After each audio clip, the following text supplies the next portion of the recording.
اعوذ باللہ السمیع العلیم من الشیطان اللعین الرجیم بسم اللہ الرحمن الرحیم وبہ نستعین وهو خیر الناصر ومعین نحمده ونستعینه ونستغفره ونشکره ونتوسل الیہ ونتوکل علیہ ونصلی ونسلم علی خیرته فی خلقه حافظی سرہ ومبلغ رسالاتہ اشرف الانبیاء والمرسلین بالقاسم محمد اللہم صلی علی محمد وآلِ محمد صلی علی علی المرتضی وفاطمة الزہراء سیدت نساء العالمین والحسن الرضا والحسین المصفى وجميع الأوصياء مسابح الدجى ومنار التقى وحبل المتين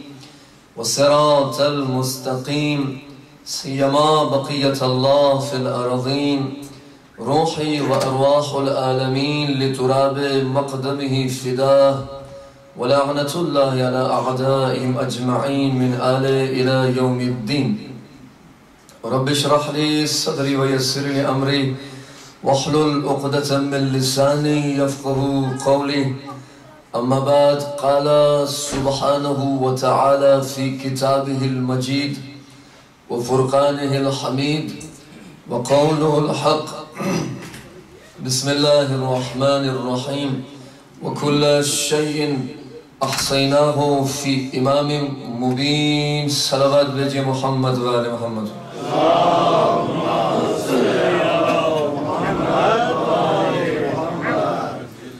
بارگاہ خدا حسین سے طالب دعا ہوں کہ جتنے بھی مومنین و مومنات مجلس میں تشریف فرما ہیں جو حاجات لے کے آئے ہیں ان کے حاجات کو مستجاب فرمائیں بارگاہ خدا حسین سے طالب دعا ہوں جو مشکلات رکھتے ہیں ان کی مشکلات کو دور فرمائیں جو بیمار رکھتے ہیں خصوصاً جنہوں نے التماس دعا کی گزارش کی ہے بار الہا بیمار کربلا کا واسطہ انہیں جلد از جلد شفاء کاملہ واجلہ نصیب فرما خدایا جنہوں نے بھی آج کی نظر کا اہتمام کیا ہے ان کے رزق میں اور تمام حاضرین مجلس کے رزق میں برکت نازل فرما خدایا دنیا کے جس جس کونے میں عزادار آباد ہے خدایا ان کی حفاظت فرما دشمنان اسلام دشمنان اہل بیت کو نیست و نابود فرما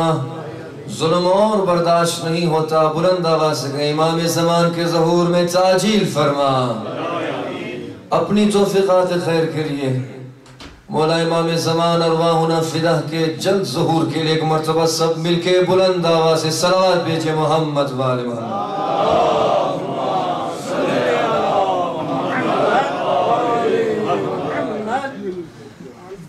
حضرات عنوان اگر آپ کے ذہن عالی میں محفوظ ہو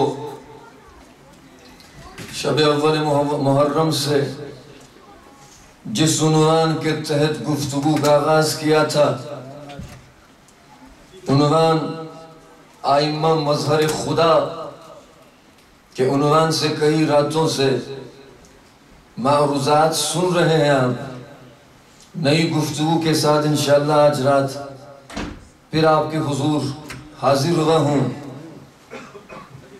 قرآن خداوند متعال کی لارے کتاب یہ کتاب شروع ہوتے ہی اپنا تعارف کراتی ہے کہ ذالک الکتاب لا ریب فیہ کہ میری پہچان کے لیے یہی کافی ہے کہ میں شک کی نہیں یقین کی کتاب ہوں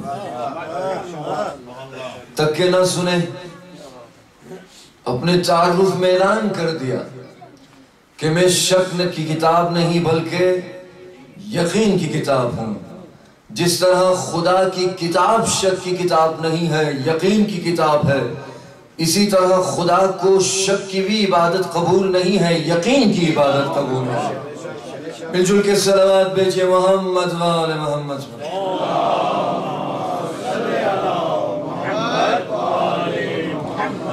لہذا حضرات اگر آپ دیکھیں